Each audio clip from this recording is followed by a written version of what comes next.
2026-এর বিধানসভা নির্বাচনে এই রাজ্যে জেতা তো অনেক দূরের কথা।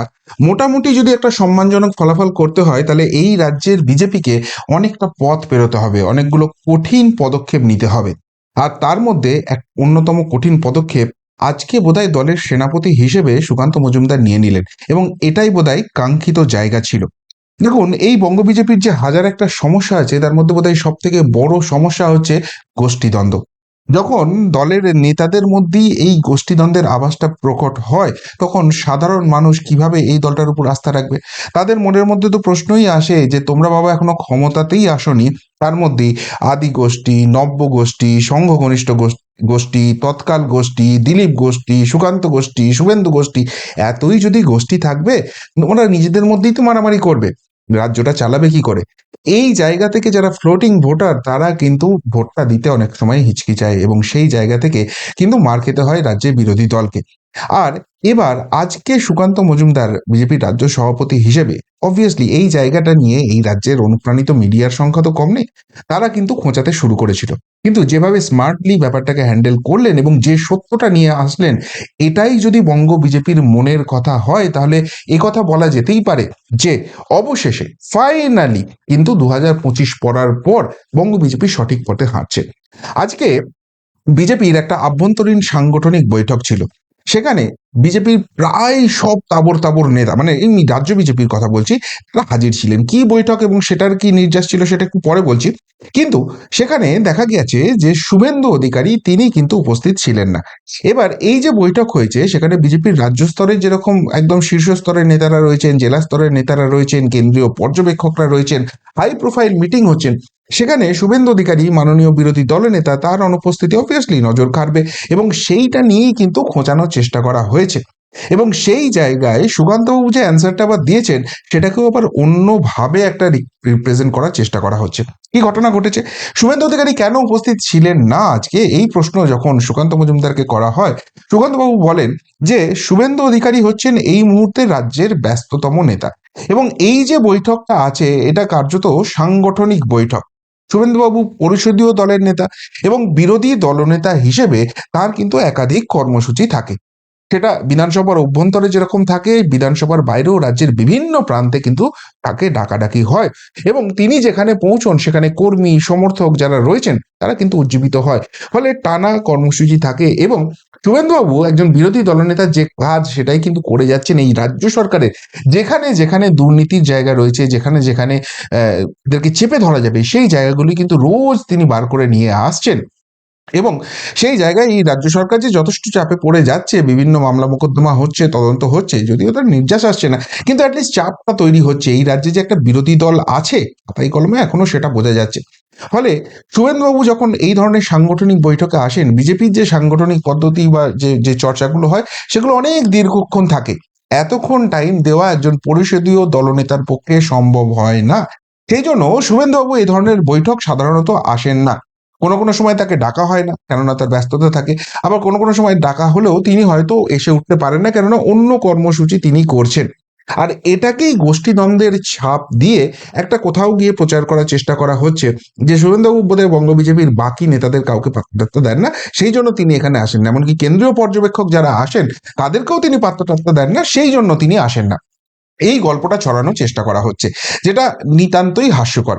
কিন্তু এরকম যে কোনো জায়গা নেই, এবং এই জায়গাটায় সাংবাদিকরা, অনুপ্রাণিত সাংবাদিকরা যখন খোঁচানোর চেষ্টা করে, সেটাকে কিন্তু একজন লিডার হিসেবে, একজন সেনাপতি হিসেবে যেভাবে হ্যান্ডেল করার কথা সেইভাবেই কিন্তু সুকান্তবাবু বললেন, সত্যিটা সামনে নিয়ে চলে এলেন। এবং এটা যদি সত্যি সত্যিই তার মনের কথা হয়, এটা যদি বঙ্গ বিজেপির মনের কথা হয়, তাহলে এটা নিয়ে কিন্তু মুখে যথেষ্ট চওড়া হাসির জায়গা থাকছে গেরুয়া শিবিরের সমর্থকদের। কেন আমি বললাম না, 2026-এর নির্বাচন যদি ভালো ফলাফল করতে হয়, একটা সম্মানজনক ফলাফল, আমি জেতার কথা এখনো আসছিই না, সেখানে যেতে হলে বহু বহু পথ যেতে হবে, কিন্তু এই সামান্য একটা সম্মানজনক ফলাফল করার মতো যে জায়গা এই মুহূর্তে কিন্তু বঙ্গ বিজেপির নেই। এবং সেখানে যেটুকুনিও বা সম্ভাবনা আছে সেখানে কিন্তু এই গোষ্ঠীদ্বন্দ্ব, সেই জায়গাটা কিন্তু আরো চালা দিয়ে উঠছে।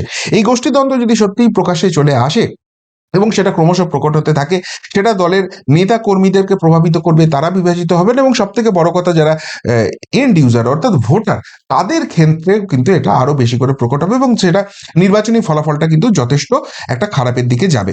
আর এই জায়গাতেই কিন্তু 2026টাকে নিয়ে যে সিরিয়াসলি বিজেপি ভাবনা চিন্তা করছে এবং সেই জায়গাটাকে যে এক জায়গায় নিয়ে এসে লড়ার পরিকল্পনা করছে সেটা কিন্তু পরিস্ফুট হয়ে যাচ্ছে। আজকে যে বৈঠকটা যেখানে শুভেন্দু অধিকারী অনুপস্থিত ছিলেন সেটা ছিল বিজেপির 26-এর যে বিধানসভা ভোট রয়েছে সেই ভোট ধরে সাংগঠনিক শক্তির যে জায়গাটা সেটা করা। দেখুন, যদি দুটো প্যারামিটার দেখা হয় রিসেন্ট টাইমে যেটা হয়েছে, সেখানে বঙ্গ বিজেপির নেতারা কিন্তু ডাহা ফেল করেছেন। যেটা প্রথম যেটা যেটা প্যারামিটার ছিল সেটা হচ্ছে ওই সদস্য সংখ্যা সংগ্রহ করা। 1 কোটি সদস্য সংগ্রহের একটা টার্গেট করা হয়েছিল এবং সেই জায়গা থেকে বারবার টাইমটাকে এক্সটেনশন করা হয়েছে, বিভিন্ন রকম লজিক গেছে, কিন্তু শেষ পর্যন্ত ওই মেরে কেটে 45 লাখ মতো সদস্য সংগ্রহ হয়েছে। কিন্তু এবারে একটা যেটা ভালো জিনিস হয়েছে সেটা হচ্ছে যে এর মধ্যে কোনো ভূত নেই, এর মধ্যে কোনো জল মেশানো নেই, যেটুকুনি হয়েছে সেটা কিন্তু খাঁটি দুধ। অর্থাৎ বিজেপি অ্যাটলিস্ট বুঝতে পেরে গেছে তাদের দলের মধ্যে, তাদের সংগঠনের মধ্যে অ্যাক্টিভ জায়গায় কারা রয়েছেন, কারা সত্যি সত্যিই খাটছেন, আর কারা নামকা ওয়াস্তে খাতায় কলমে রয়েছেন।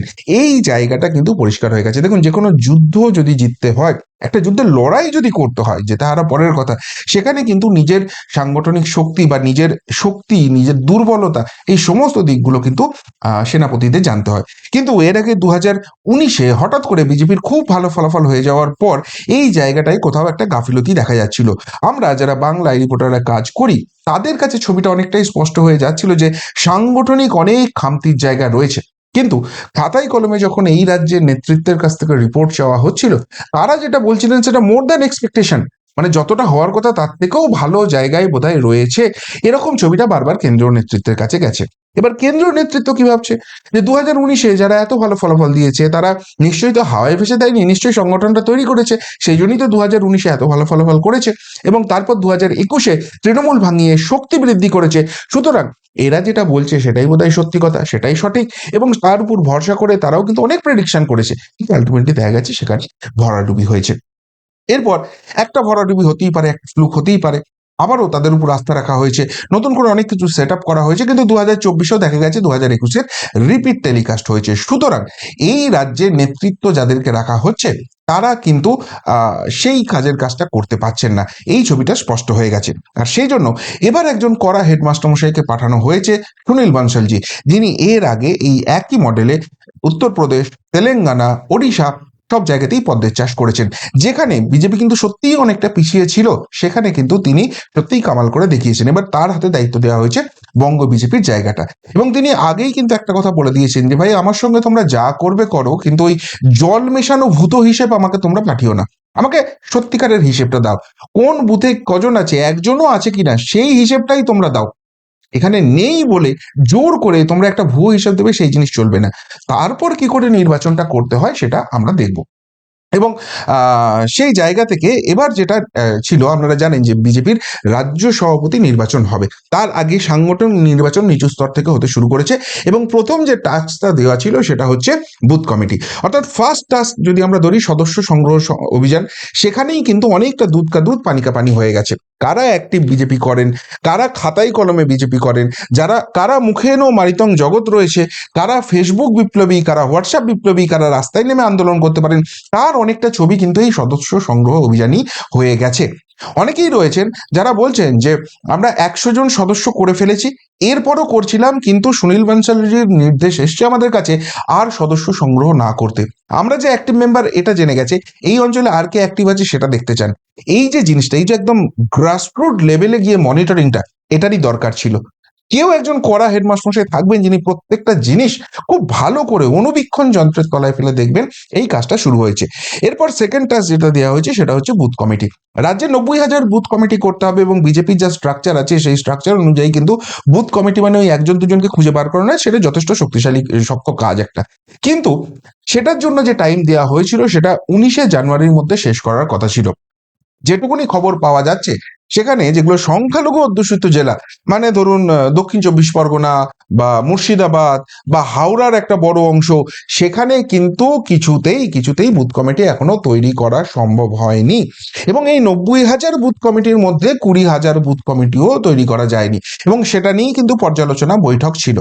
এখন সেখানে কি দাওয়াই দেন সুনীল বনশালজি এবং কিভাবে বাকি জায়গায় ডেভেলপ করা যায়, যেখানে হয়েছে সেখানেও কোনো জল মেশানো হিসেব আছে কিনা তার পুঙ্খানুপুঙ্খ চুলচেরা হিসেব হবে, এবং জেলা ধরে ধরে, ব্লক ধরে ধরে, গ্রাম পঞ্চায়েত ধরে ধরে, মিউনিসিপ্যালিটি ধরে ধরে সেই আলোচনা হবে। ফলে সেটা একটা দীর্ঘ মিটিং হবে, দীর্ঘ প্রসেস হবে, এবং সেটার মধ্যে শুভেন্দু অধিকারীকে বাঁধার চেষ্টা হয়নি, কেননা তিনি তখন অন্য কাজে ব্যস্ত থাকবেন। তিনি তখন এই রাজ্যের যে শাসক দল আছে তার বিরোধী যে বিজেপি, সেই টেম্পোটা ধরে রাখার জন্য তাকে কিন্তু উদয়স্ত পরিশ্রম করতে হচ্ছে, এবং তিনি সেটা করছেন। সেই কাজের জন্যই তাকে ছেড়ে রাখা হয়েছে। কিন্তু যে প্রসঙ্গে বলছিলাম, যে সুনীল বানশালজি যেভাবে এটাকে স্ক্রুটিনি করতে শুরু করেছেন, যেভাবে একদম গ্রাসরুট লেভেলের রিপোর্টটা নিতে শুরু করেছেন, তাতে করে একটা জিনিস স্পষ্ট হয়ে যাচ্ছে যে বিজেপি এবার কিন্তু হাওয়ায় ভেসে ভোটটা করবে না। কোথায় কি সাংগঠনিক দুর্বলতা রয়েছে, কোথায় শক্তি রয়েছে, কোথায় জিততে পারে, কোথায় জেতার মতো পরিস্থিতি আছে, কোথায় একবারেই কিচ্ছু করতে পারবে না, তার সমস্ত ছবিটা কিন্তু পরিষ্কার হবে, এবং সেই অনুযায়ী কিন্তু স্ট্র্যাটেজি, প্রার্থী তৈরি সব কিছু হবে।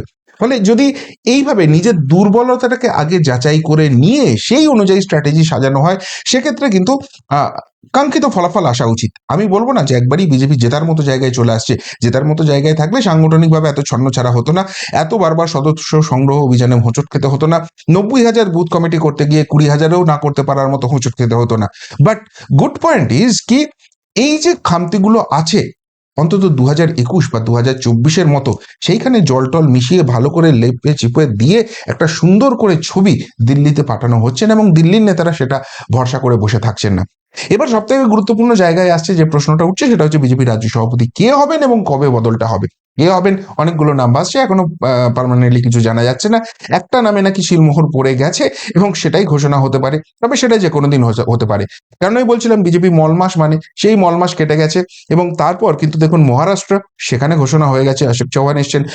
আসাম, সেখানে রাজ্য সভাপতি ঘোষণা করে দিয়েছে, এবং যে যে রাজ্যে রাজ্য সভাপতি বদল করার মতো জায়গা আছে তার মধ্যে একমাত্র বাংলাটাই পড়ে আছে। সুতরাং বাংলাতেও যে কোনো দিন ঘোষণা হবে, এবং নতুন সভাপতি ঘোষণা করলে নতুন করে কিন্তু নতুন উদ্যমে সমস্ত কিছুই হবে। বিশেষ করে এই রাজ্য সরকার যা যা গাফিলতি করছে, যা যা আন্দোলনের জায়গা তুলে দিচ্ছে, সেটা যদি নিয়ে রাস্তায় নামা যায়, যদি সংগঠনটাকে দৃঢ় করা যায়, এবং এবং এখন থেকেই জিতবো এই গোষ্ঠীর এই মনোভাবটা নিয়ে গোষ্ঠীদ্বন্দ্বটাকে এড়ানো যায়, সকলেই এক জায়গায় আছি, এই বার্তাটা ভোটারের কাছে দেওয়া যায়, অবভিয়াসলি বর্তমানে যে জায়গায়, যে ছন্নছাড়া জায়গায় বিজেপি আছে, তার থেকে অনেক বেটার জায়গায় থাকবে। আর যদি ওই চেরি অন দ্য কেকের মতো তারপর দিল্লির উপর যেটুকুনি ডিপেন্ডেন্সি আছে, অর্থাৎ দুর্নীতিকাণ্ডে গ্রেপ্তার, বা কোনো রাঘব বোয়ালের কোনো ব্যাপার, বা অন্যান্য যেসব রাজনৈতিক ব্যাপার আছে, সেটা যত দিন যাবে যদি গড়াতে গড়াতে আস্তে আস্তে হতে থাকে, আস্তে আস্তে টেম্পোটা কিন্তু তৈরি হবে, এবং 2026-এর আগে বিজেপি কিন্তু অনেক কংক্রিট ফর্মে নামতে পারবে, যেটা 2021-এর থেকে অনেকটা আলাদা হবে। অ্যাটলিস্ট সেই পন্থাটা নিয়েছে এবং সেই প্রসেসটা করার চেষ্টা করছে, এবং সেটা খুব ভালোভাবে স্ক্রুটিনি হচ্ছে, একদম গ্রাসরুট লেভেলের রিপোর্টটা যাচ্ছে। এটাই বোধহয় নতুন বছরে এই বিজেপির জন্য সব থেকে ভালো খবর। কি বলবেন শুভেন্দু অধিকারীর না আসা নিয়ে, যেভাবে গোষ্ঠীদ্বন্দ্বের একটা গল্প সংবাদ মাধ্যমের মাধ্যমে ছড়িয়ে দেওয়ার চেষ্টা হচ্ছে সেই নিয়ে, এবং সেখানে গোষ্ঠীদ্বন্দ্ব যে নেই এবং নিজেদের দুর্বলতার কথাটা স্বীকার করে নিয়ে সেটাকে মেরামত করার যে প্রচেষ্টা নিয়ে 26-এর লোককে বিজেপি লাফি টানছে, সেই নিয়ে যদি কিছু বলার থাকে অবশ্যই কমেন্ট বক্সে কমেন্ট করে জানাবেন। এখনকার মতো এখানেই শেষ করলাম, ফেরত আসছি নতুন প্রতিবেদন নিয়ে খুব তাড়াতাড়ি। ভালো থাকবেন, সাথে থাকবেন, পাশে থাকবেন। নমস্কার।